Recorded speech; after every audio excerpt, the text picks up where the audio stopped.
And that'll give us time to go through all those videos and sort it all out. So don't worry, you'll get your videos.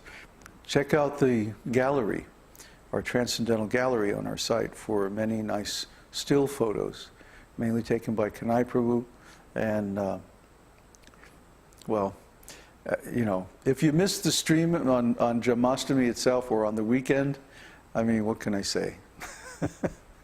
That's when it was happening, and it was very, very good. So, stay with us, and, you know, we'll gradually go back to Godhead. Now I want to take up again Nectar of Devotion, actually the source book of our movement by Śrīla Rūpa Gosvāmī. Śrīla Rūpa Gosvāmī is like the architect of the Hare Krishna movement. He's the one who codified the teachings of Lord Chaitanya, and he wrote all of the original literatures of our movement.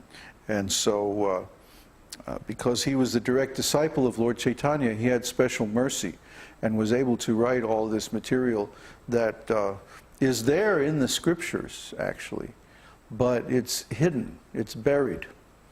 Just like if someone has a fortune, you know, they may bury it in a certain place to hide it.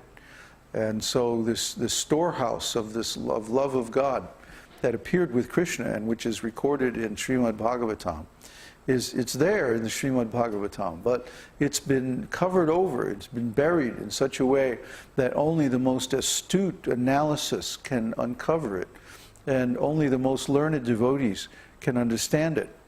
And this knowledge is collectively called Rasa Tattva. Rasa Tattva is a mixture of transcendental emotions that is necessary to satisfy Krishna. And when we produce these emotions in the proper proportion and relationship and mixture, then Krishna is very satisfied, and he grants with great spiritual advancement. So this science of Rasa Tattva is given here in the Nectar of Devotion, and all the tools and concepts necessary to generate this rasa, transcendental rasa that Krishna enjoys so much, are given in this book.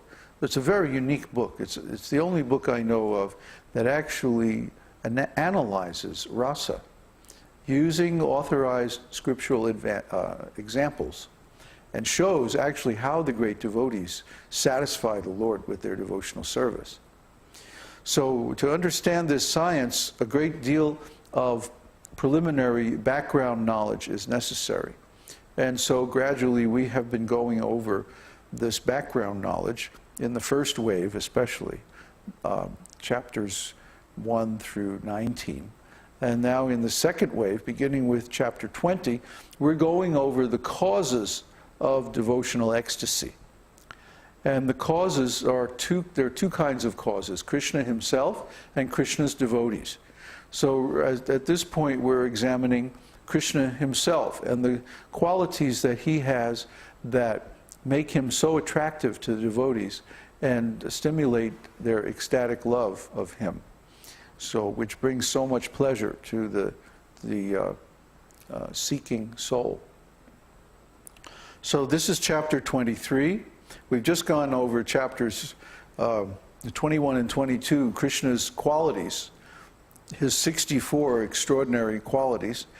And now we're going to discuss Krishna's personality. So this is a very wonderful chapter. But they're all wonderful. But this is especially wonderful. Śrīla Rūpa Gosvāmī states that although Krishna is the reservoir of unlimited pleasure and the greatest leader of all, he is still dependent upon his devotees in three ways. Yeah, you're all ears, right? According to the emotional status of the devotee, the Supreme Personality of Godhead is appreciated in three ways: as the most perfect, the very perfect, and as perfect. When he exhibits himself in fullness, he is appreciated by great learned scholars as most perfect. When he exhibits himself in lesser degrees, he is called very perfect. And when he exhibits still less, he is called perfect. This means that Krishna is appreciated in 3 degrees of perfection. In other words, Krishna, we just went through all of Krishna's 64 qualities. And some of these qualities are considered, the first 50 qualities are considered perfect. The next 10 qualities are considered more perfect, or very perfect. Yeah, very perfect is the terminology that he uses here. And when Krishna exhibits all of his 64 qualities fully, that is known as most perfect. Okay? These 3 degrees of perfection are especially exhibited as follows. When he is in Goloka Vrindavan, his transcendental qualities are exhibited as most perfect. When he is in Dvaraka, he exhibits his qualities as very perfect. And when he is in Mathura, he exhibits his qualities as perfect. Okay? In other words, when Krishna is in Dvaraka acting as the Yuga avatar of Lord Vishnu, he exhibits the perfect qualities, the 50 qualities of Lord Vishnu. What? Did I say Mathura? No, I mixed the 2 up. Sorry. Scratch that. When he's in Mathura, he exhibits as perfect all the 50 qualities of Lord Vishnu. When he's in Dvaraka, he also exhibits 10 more qualities that are not present in Vishnu, but are also present in the form of Lord Narayan. And this is called very perfect. And then when he's in Vrindavan, it says here Goloka Vrindavan, but I think that's an error. I think it's meant to say Gokula. Gokula is the manifestation of Vrindavan on this earthly planet when Krishna appears to display his pastimes. So when he's in Gokula Vrindavan, these pastimes and his form are exhibited as most perfect.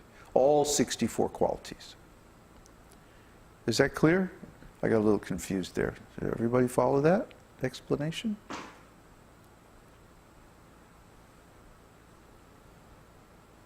Maybe? Kinda? Sorta? Get your dictionary. Carry it with you at all times. So,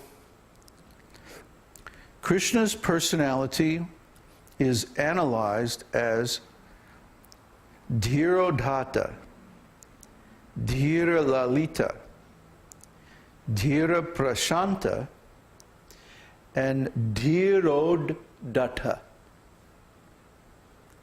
Okay? There's 2 words that are very similar. Dhirodatta and Dhirodatta. In Sanskrit, when you have 2 consonants in a row, you pronounce both of them. So Dhirodatta is a different word from Dhirodatta, even though there's no space between the words. Dhirodatta means one thing, and Dhirodatta means a different thing. See, so we have to tune our ears to hear those double consonants. See, like Uddhava. It's not Uddhava. It's Uddhava. Yeah, there's U, D, and then the next letter is DH. See? Uddhava. Not Uddhava. Uddhava. So, similarly here, we have Dhirodatta and Dhirodatta. Okay. If one asks how a personality can be beheld in 4 quite opposing ways, the answer is that the Lord is the reservoir of all transcendental qualities and activities. Therefore, his different aspects can be analyzed according to the exhibition of his his limitless variety of pastimes, and as such, there is no contradiction. So Krishna is the reservoir of all qualities. Some of these qualities appear to be contradictory. They would be anyway here on earth. But in Krishna's personality, they're not at all contradictory, because after all, he has to be the reservoir of all qualities. And in Krishna, they are perfectly harmonized. So the first one is Dhirodatta. A Dhirodatta is a person who is naturally very grave, gentle, forgiving, merciful, determined, humble, highly qualified, chivalrous, and physically attractive. In this connection, the following statement given by Indra, the king of heaven, is very significant.